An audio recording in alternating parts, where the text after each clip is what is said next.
Hola a todos, hoy vengo con una nueva reseña, vengo con El Mágico Aprendiz, algo completamente distinto al Dios de las Pequeñas Cosas, que era lo anterior, y un libro, una historia que a mí, yo lo he terminado con una sonrisa en los labios, a mí me ha dejado muy buen sabor de boca, no como el otro, que es muy triste. Y, es el primer landero que leo, algo que he dejado pasar mucho tiempo y no va a ser el último. Yo sabía que no me iba a defraudar. ¿De qué va El Mágico Aprendiz? Es una novela escrita y publicada en 1999, finales del siglo XX, transcurre en Madrid y va sobre un señor, se llama Matías Moro, de 48 años, que vive una vida pues monótona, aburrida, un trabajo pues rutinario, de oficina, sin más. Y de la manera más absurda, porque yo, según leía la novela y o sea, desde que la he terminado, para mí la palabra es absurdo, o sea, todo lo que sucede es como absurdo. De la manera más absurda, acaba en la escena de un crimen, cerca de su barrio, de madrugada, y lo que le llama la atención es que él oye el nombre de un señor que está relacionado con su pasado. Y, y él, como hipnotizado por este nombre, necesita preguntar en esta escena del crimen qué relación tienen con este señor, porque es un señor que está relacionado con su padre. Y, y de la manera más, pues eso, absurda, se enamora. No voy a desvelar mucho más. No estoy destripando nada porque en la contraportada lo pone, que es pues eso, una historia de que de repente se convierte en un líder, aventuras, amor, se convierte, como por así decir, pues eso, el guía de marginados sociales, de sus compañeros de trabajo, y la verdad que de la manera más absurda. Yo me he sentido identificada desde la primera página. Es un libro del realismo, es un libro realista, es la vida, la desidia, el conformismo, el no poder o no querer, el no querer desprenderse de la rutina. El primer capítulo, por ejemplo, se llama Insomnio, y claro, este hombre apenas puede dormir, es una vida como muy gris. Al mismo tiempo, él encuentra placer en esos pequeños hábitos de soltero, de lobo solitario, pero claro, dices, ¿insomnio de qué? Por ejemplo, tú que no vives mal o que no te puedes quejar de nada. Pues ese no dormir es pues de saber que hay algo ahí escondido que tú no puedes ver o que se te escapa, que es la vida. Es la vida la que se te escapa. De hecho, se le llama el hombre bienaventurado, o bueno, no sé, en algún momento se le menciona como el hombre bienaventurado, y qué curioso, que no puede dormir. Qué cosa, ¿no? Pero es eso, la infelicidad, y la idea de que no nos permitimos ser felices. Es un libro sobre la nostalgia, los arrepentimientos del pasado, eso que se queda ahí, que no se hace, que se va posponiendo, y al final tenemos que evadirnos de la realidad casi de la manera más abrupta, que es lo que le pasa a él, de la manera más tonta. Por ejemplo, algo que desde el principio me llamó la atención y es evidente es la guerra civil española, las dos Españas que se dice, ¿no? Unamuno, que también está presente, pues lo de España me duele y todo esto, es que se refleja, porque, claro, a finales del siglo XX, yo, por ejemplo, tenía 4 años, entonces yo lo veo lejano, al mismo tiempo no tanto, y mucha gente por ese entonces habían padecido la guerra, bueno, y la posguerra, por supuesto, entonces son hombres que literalmente se han quedado como alelados, como infelices, que no han conseguido salir de esa guerra, salir de ese trastorno. Y eso se menciona. De las primeras cosas que se menciona es, pues, el contrario, por ejemplo, del hombre y la mujer. La mujer, por ejemplo, de profesión, mujer de un hombre, ¿no? El hombre visto como una máquina que no descansa. Que, por ejemplo, llegan a casa y no se cambian de ropa, se quedan como pensando, fumando, que no descansan, que siempre, como una máquina constante, que no para, no para. El hombre, esa gran máquina que mueve el mundo. Y ya digo que ambos, tanto el hombre como la mujer, pues esos contrarios. Los contrarios están en la novela, hay muchos contrarios, mucho opuesto, de madurez, juventud, pesimismo, obviamente, y optimismo. Madrid y la costa. Por ejemplo, los dos personajes secundarios que le ayudan a este hombre en su hacienda, porque es que ya digo que es una novela absurda en el fondo, y completamente quijotesca. O sea, para mí es que es como el Quijote en Aluche, Fuencarral, a finales del siglo XX.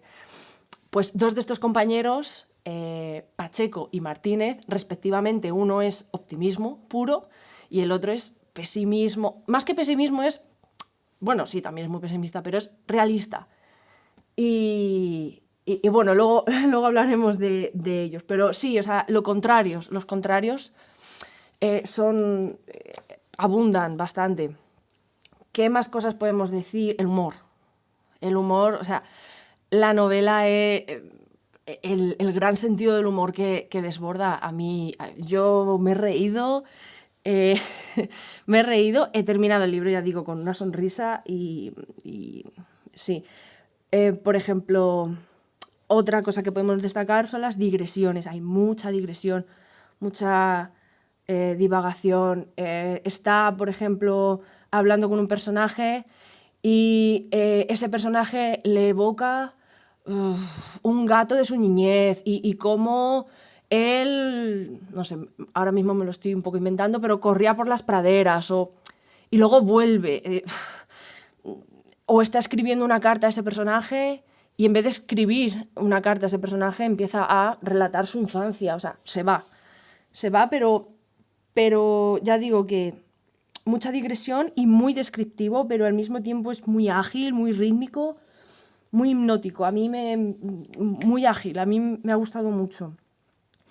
Personajes, eso sobre todo, personajes súper bien construidos, muy bien construidos.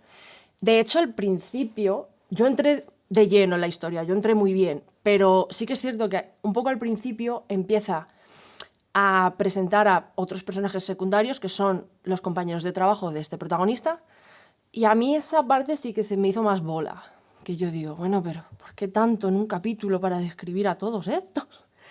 Y luego entiendes que todos los personajes cuentan, todos son únicos, todos tienen algo, incluso el más, entre comillas, detestable, que puede ser Bernal, uno de los personajes, porque bueno, es un pervertido, las cosas como son. Al final despierta tristeza, despierta pues como pena, ¿no? Sientes pena por este hombre que tenía ilusiones y ilusiones que se han quedado por ahí perdidas. Ya digo, se habla de la guerra civil, del sacrificio de muchos hombres porque tenían que trabajar, porque incluso el trastorno de la guerra, la amargura y ya digo la despersonalización, o sea, hombres que por el sacrificio de esos ideales o por el sacrificio de tener que trabajar en un entorno tan sombrío, no han podido ir a por más. Yo destaco, por ejemplo, en algunas páginas la idea de que las palabras se quedan ahí en los laberintos de la memoria sin decirse, que esto se ve la niñez, y Landero en muchas entrevistas lo ha dicho, que él la niñez que es como un combustible, o sea, que siempre hay algo que decir de la niñez, ¿no? Y él lo dice y es que se ve. También el miedo a parecernos a nuestros padres, más de lo que nos gustaría admitir, que además esto se incrementa con la edad. A mí, por ejemplo, este último año, la muerte que está presente en este libro para mí ha cobrado mucho significado porque, ya cerca de la treintena, con una enfermedad en la familia que me toca de cerca y mi novio, que durante unos meses ha sido tanatopractor, mi percepción y la obviedad de que la muerte, sin necesidad de estar constantemente con la angustia de la muerte, pero de que está ahí, ¿no? De que cada vez es más palpable. Eso, en la novela se repite mucho la idea. Por ejemplo, él, Matías Moro, el protagonista, se imagina a sí mismo en el ataúd y cómo me pondrían y qué traje llevaría. Pues eso, que hay veces, a mí me ha pasado, yo creo que esto le habrá pasado a mucha gente, que te da por imaginar tu propia muerte, tu aspecto en el ataúd, sobre todo a medida que nos hacemos mayores, ¿no? ¿Quién nos recordará cuando ya no estemos? ¿Y de qué manera? Que esa es otra también. Me encantan también sus descripciones. Perdonad si oís perros, porque son los perros de los vecinos, y lo mismo ahora el mío también empieza a ladrar. Ojo. Me encantan las descripciones de la madurez, o sea, de cómo una persona madura ya ve el pasado, esa como amarga sonrisa que lo ves como con amargura, pero al mismo tiempo como con ironía, ¿no? También de la naturaleza, las descripciones de la naturaleza.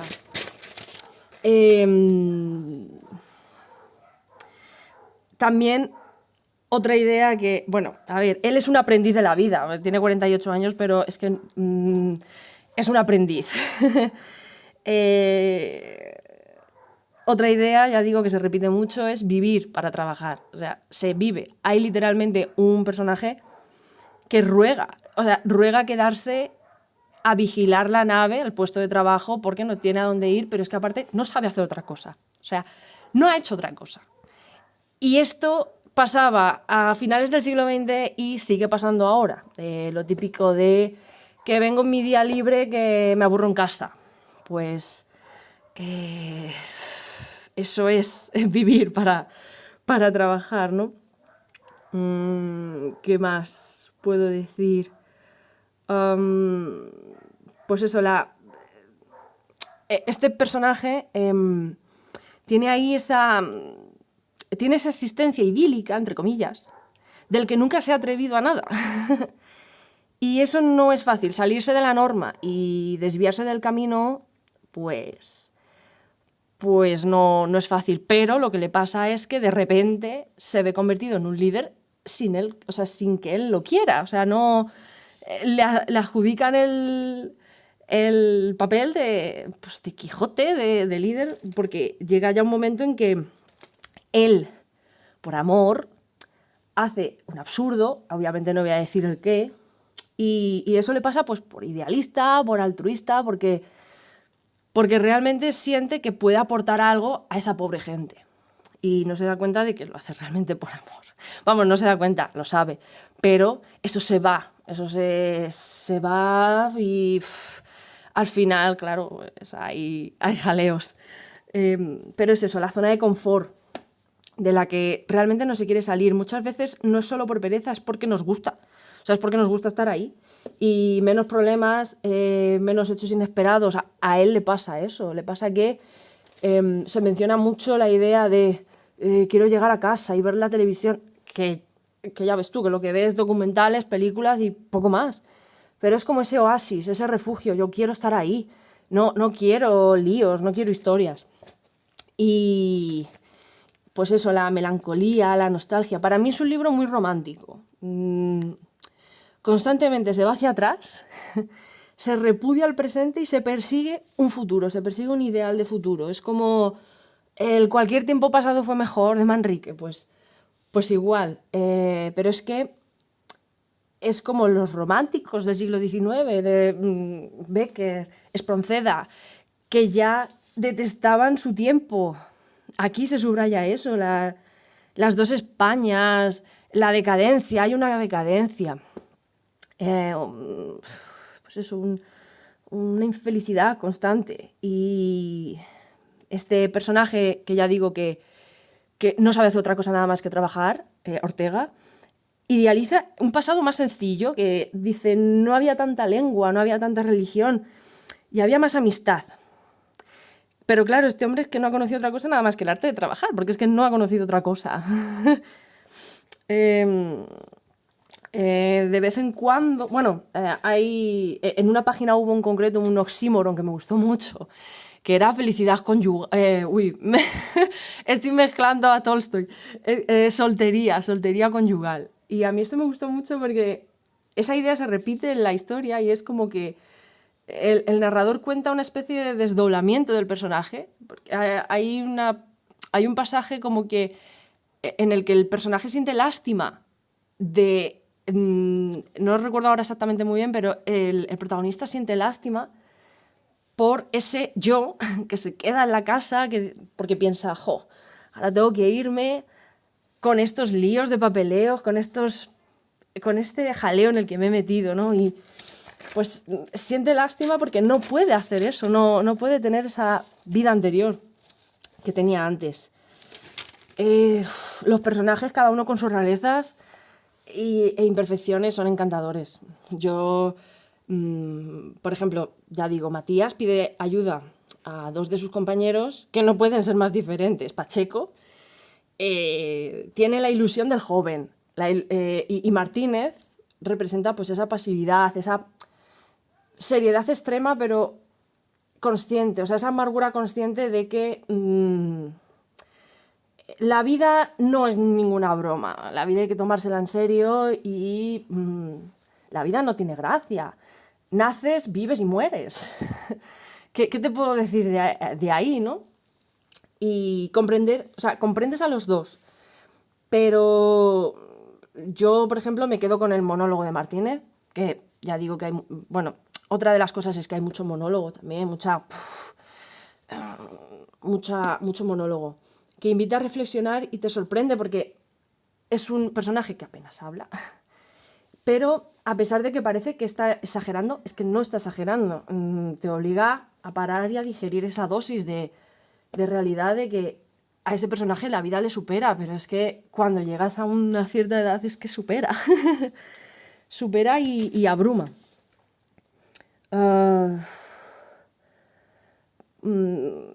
Pero ya digo que el humor es clave en esta novela porque, por ejemplo, en una de las páginas viene de una manera preciosa explicado el hecho de lo solitario que es padecer un amor, que no lo es, y que no debería serlo, que no debería ser correspondido porque a lo mejor no es moral o ético, y soñar lo inalcanzable y a pesar de eso seguir soñando. Y aún así la novela lo hace con mucho humor.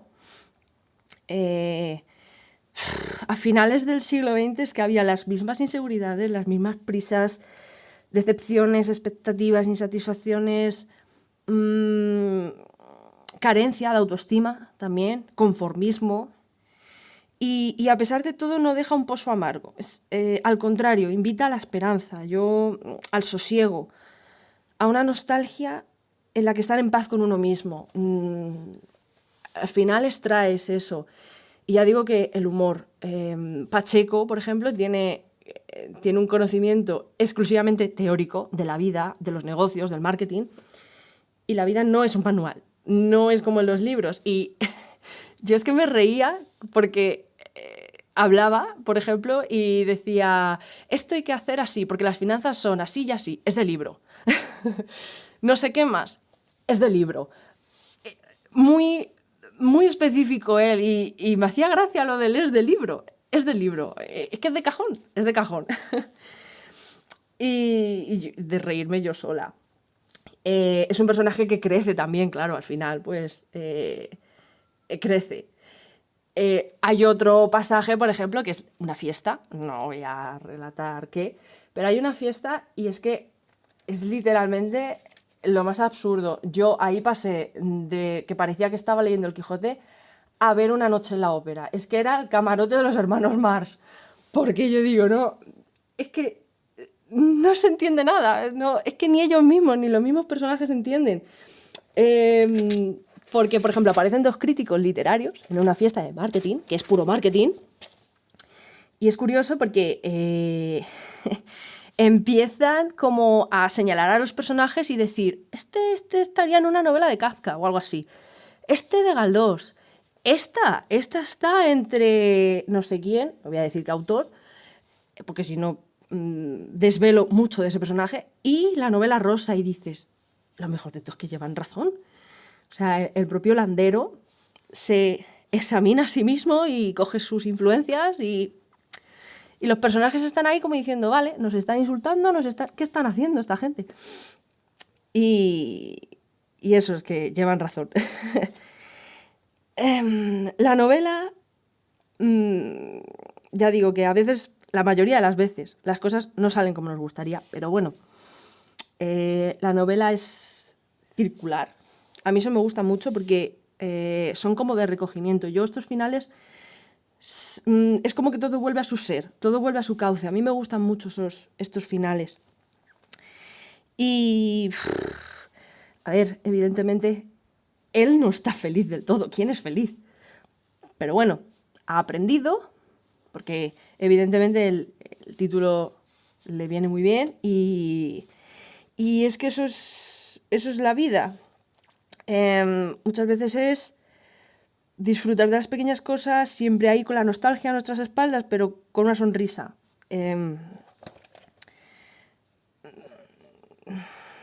Ya digo que otra cosa que también me gustaría destacar es las palabras, o sea, el uso que Landero hace de las palabras.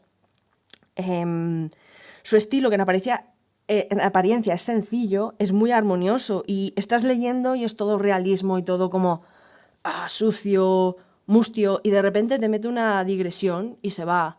O mete, ya digo, a los críticos literarios estos y de verdad que es que he escrito muchas citas textuales, pero bueno, es que si no ya, aparte de que esto sería eterno, es que yo no sé hasta qué punto puedo, ¿no? No sé, pero es de la biblioteca y está lleno de posits, que son posits que evidentemente, pues, a ver, no voy a tener que tirar porque no...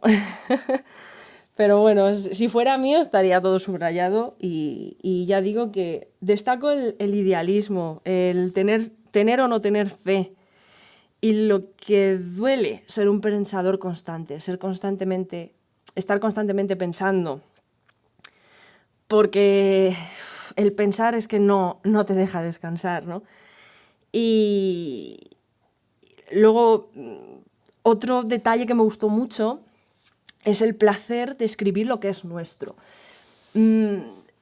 A ver, yo Landero es el primer libro que leo de él, pero he visto muchas entrevistas y él siempre ha usado con los alumnos la idea de escribir.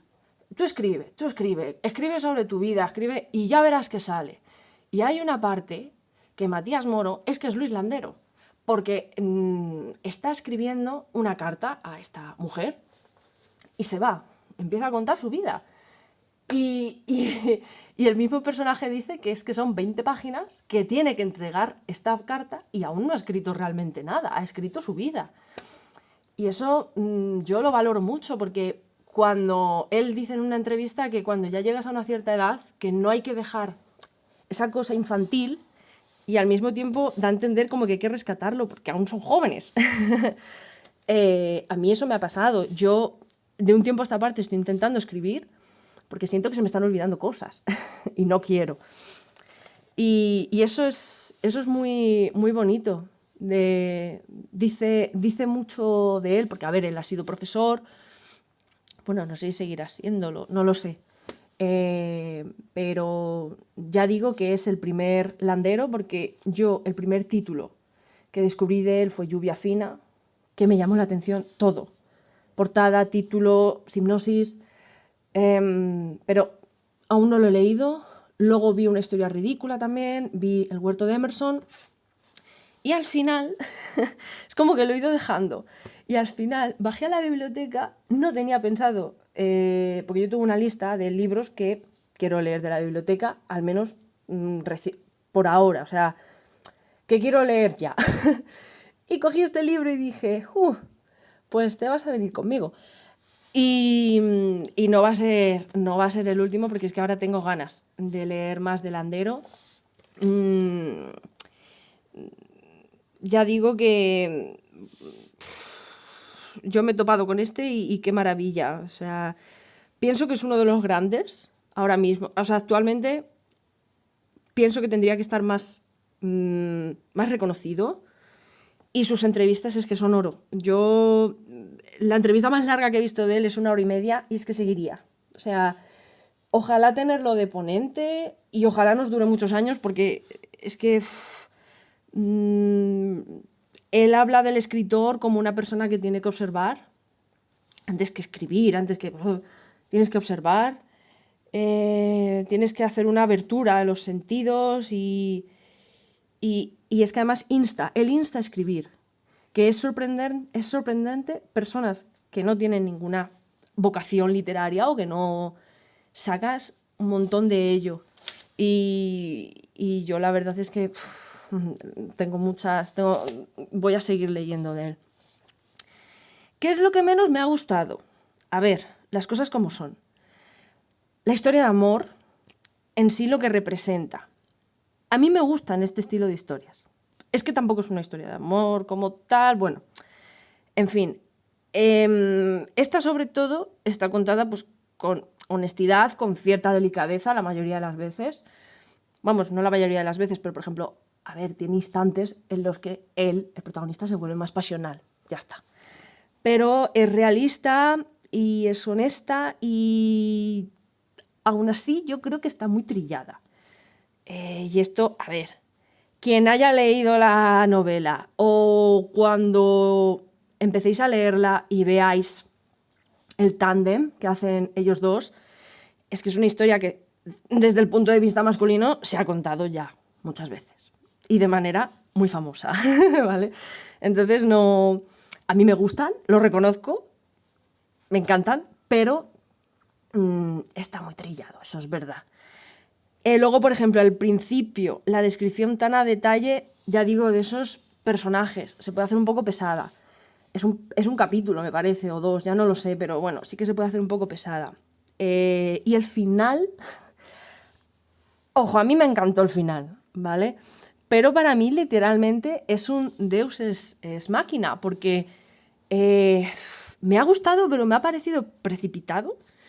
Y sobre todo que, entre comillas, el malo, que es como el prepotente, sea tan benevolente de repente. Es como, literalmente es como una deidad que resuelve todo el embrollo. Y es que los personajes empiezan como a dispersarse y se van. Y yo digo, anda. Claro, a ver, ellos como personajes marginados en la escala social ven a este señor como un prepotente, pero claro, dices, bueno, es que a lo mejor no lo es, o es que lo es, pero yo no sé este final si es aposta, como, pues eso, como imitando literalmente un dios que baja de la máquina, porque es que yo digo, verás, o sea, se vuelven a meter en otra historia y al final no, que a mí me pareció estupendo, a mí el final me encantó. Daba por hecho cómo iba a terminar, pero llegar hasta ahí de esa manera sí que me pareció raro. Pero de todas maneras a mí igualmente me encantó.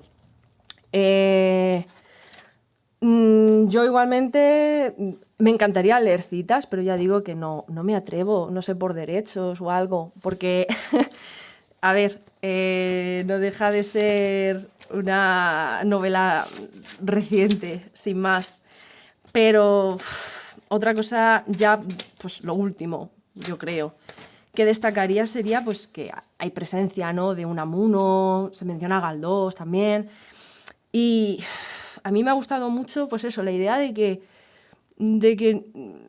por ejemplo, estos personajes no han acabado de vivir el momento presente y ya están atropellados, ya quieren ir a por el futuro, ¿no? Y en el 99 no era tan distinto que ahora, que en el... Y, por ejemplo, era igual en el 1914, que el pobre Orfeo, al final de Niebla, que es es una de mis novelas favoritas, ya lo decía, que el hombre, que es muy raro, que es que tiene las cosas delante y no sabe ni lo que él quiere. O sea, es que ni él mismo lo sabe, ¿no?